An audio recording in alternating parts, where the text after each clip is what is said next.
दाम्पत्य दायित्वों का पालन न किया हो तो पत्नी विवाह विच्छेद की डिक्री प्राप्त करने की हकदार है। केस वीरन सेबू राठौर बनाम वीणा ठम्मा।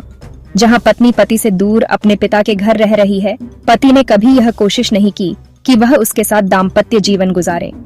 इसका अर्थ है कि वैवाहिक दायित्वों को बिना युक्तियुक्त कारण के निर्वाह नहीं कर रहा था। पत्नी भरण पोषण की डिक्री की हकदार होगी। पति की नपुंसकता।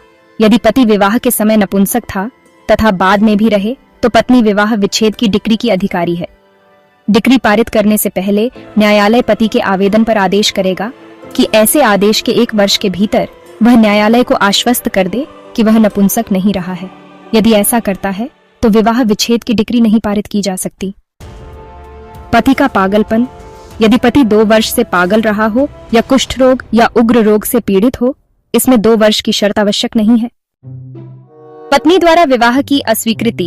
यदि किसी स्त्री का विवाह 15 वर्ष से कम आयु में उसके संरक्षक द्वारा किया गया हो तो 18 वर्ष की आयु पूरी होने से पहले वह इस विवाह को अमान्य घोषित कर सकती है। लेकिन इस विकल्प का तभी प्रयोग किया जा सकता है जब विवाह के बाद पति पत्नी में समागम हुआ ना हो। पति की निर्दयता।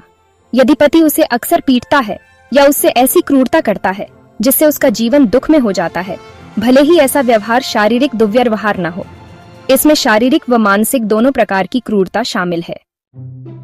केस इतवारी बनाम मुसम्मात असगरी। पति ने पहली पत्नी के विरुद्ध दाम्पत्य अधिकारों की पूर्ण स्थापना का वाद दायर किया था क्योंकि पत्नी पति द्वारा दूसरी पत्नी लाई गई थी।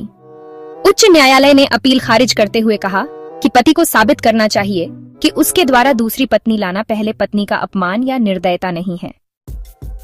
अन्य आधार इला, जिहार, खुला, मुबारत और तलाक ए तफवीज विवाह विच्छेद के आधार हैं, लेकिन लियोन इन आधारों में शामिल नहीं है। धन्यवाद। प्लीज वीडियो को लाइक, सब्सक्राइब, शेयर और कमेंट करना ना भूले।